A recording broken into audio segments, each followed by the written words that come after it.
Hi friends, मैं ताहिर मंसूरी आपका अपने यूट्यूब चैनल ज्ञान क्लासेस में एक बार फिर से स्वागत करता हूं। आज हम अर्धवार्षिक परीक्षा 2021-22 कक्षा 11वीं विषय अर्थशास्त्र, जो कि कला और वाणिज्य दोनों संकाय में एक सा ही पेपर आता है, तो उसके बहुविकल्पीय प्रश्न और जो भी ऑब्जेक्टिव टाइप के प्रश्न हैं उनको हल करा रहे हैं, उनका आंसर बता रहे हैं। ये पेपर आज हो चुका है, उसका की आंसर शीट को बच्चे आराम से अपने घरों पर मिलान कर सकते हैं। तो आइए शुरू करते हैं। तो पहला प्रश्न दिया है, प्रश्न क्रमांक 1, सही विकल्प चुनिए। सांख्यिकी विश्लेषणों का विज्ञान है, तो इसका ए ऑप्शन है गुणात्मक आंकड़ों का, दूसरा बी है मात्रात्मक आंकड़ों का, तीसरा सी है दोनों ए और बी और इनमें से कोई नहीं।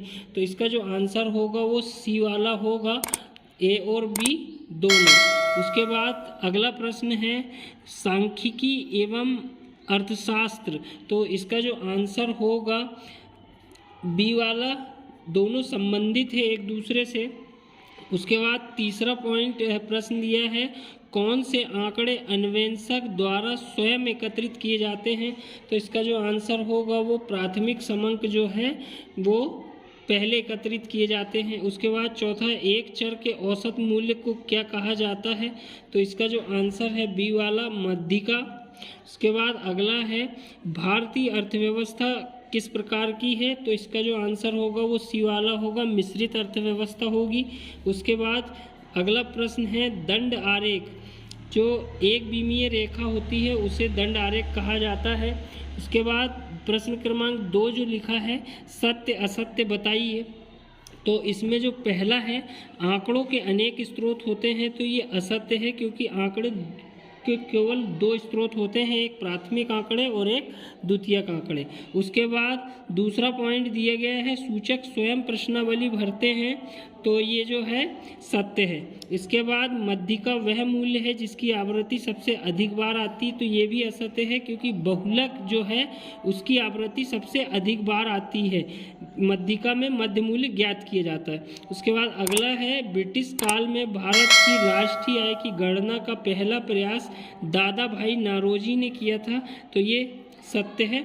उसके बाद अगला है, घंटा दिन हफ्ता व महीना भौगोलिक वर्गीकरण का उदाहरण है, ये भी सत्य है। इसके बाद छठवां जो दिया है, अंग्रेजों ने नकदी फसलों के उत्पादन पर जोर दिए, तो ये सत्य है। उसके बाद अगला 7वां, आंकड़ों के अनेक स्रोत होते, तो ये 2 बार रिपीट किया गया क्वेश्चन है, तो ये असत्य है, क्योंकि आंकड़े 2 प्रकार के होते हैं। इसके बाद हम अगले प्रश्न की ओर चलते हैं। अगला दिया है प्रश्न क्रमांक 3, रिक्त स्थानों की पूर्ति कीजिए।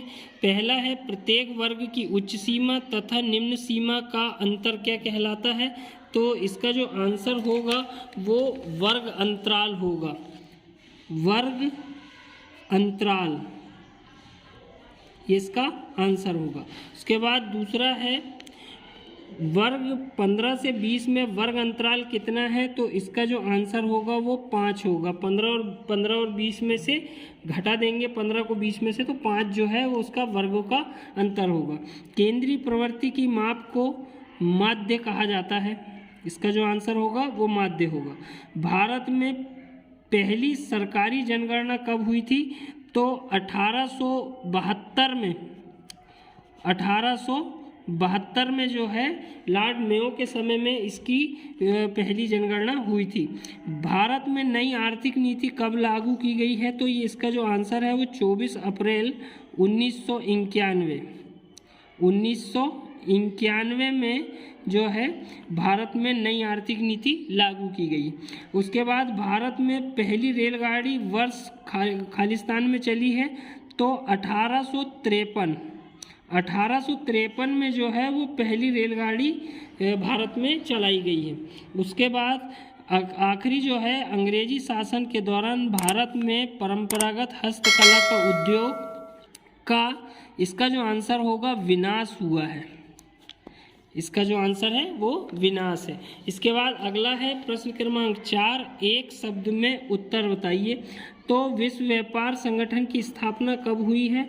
तो विश्व व्यापार अर्थात WTO वर्ल्ड ट्रेड ऑर्गेनाइजेशन, इसकी जो स्थापना हुई है वो 1995 में हुई है। LPG का क्या अर्थ है? तो इसका जो अर्थ है द्रवित पेट्रोलियम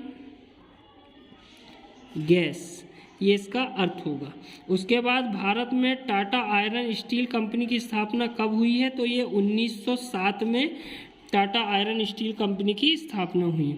निर्देशांक का ज्ञात करने का सूत्र क्या है? तो निर्देशांक का जो सूत्र होता है वो फिशर का निर्देशांक भी बोल सकते हैं, उसे मैं अलग से बता दूंगा कि निर्देशांक का जो सूत्र है P1 10-11-0001 PQ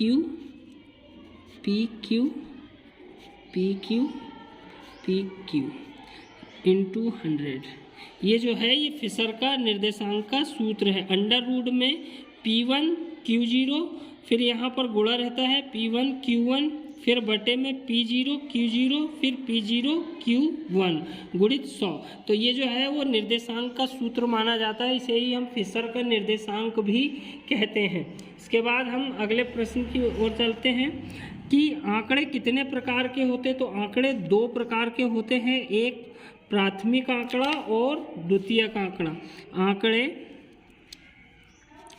2 प्रकार के होते हैं।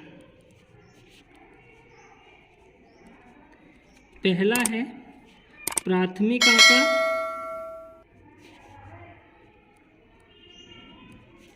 और दूसरा है द्वितीयक आंकड़ा।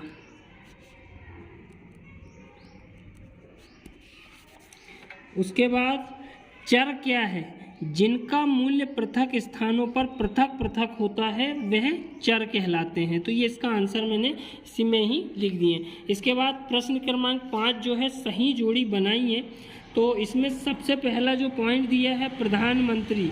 प्रधानमंत्री जो है ये वो योजना आयोग का अध्यक्ष होता है, तो इसका जो तीसरा वाला आंसर होगा वो इसका आंसर होगा। उसके बाद दूसरा है सकल घरेलू उत्पाद, तो उसका जो ये वाला आंसर होगा कि किसी अर्थव्यवस्था में एक वर्ष में उत्पादित की गई सभी अंतिम वस्तुओं और सेवाओं का मौद्रिक मूल्य क्या होगा। तो ये यहाँ पर ये इसका दूसरा आंसर होगा। इसके बाद तीसरा जो पॉइंट है वो कोटा। तो कोटा के अंतर्गत इसका F वाला आंसर होगा उत्पादक कार्यों के लिए सरकार द्वारा दी गई मौद्रिक सहायता, ये कोटा कहलाता है। तो ये तीसरा आंसर होगा। उसके बाद भूमि सुधार जो है कृषि क्षेत्र की उत्पादकता वृद्धि करने के लिए किए गए सुधार, ये इसका चौथा वाला आंसर जो है भूमि सुधार के अंतर्गत आएगा। उसके बाद अगला है उच्च उत्पादकता वाले बीज, तो इसका जो आंसर होगा वो अधिक अनुपात में उत्पादन देने वाले बीज, ये बीज लिखा है ये बीज होगा। तो यहाँ पर आप बच्चे उसका सुधार कर लें। उसके बाद सहायिका जो है वो है ये छठवां आंसर आयात की जा सकने वाली मात्रा। तो इनमें जितने भी विकल्प थे उन्हें हमने सबको हल करा दिया है।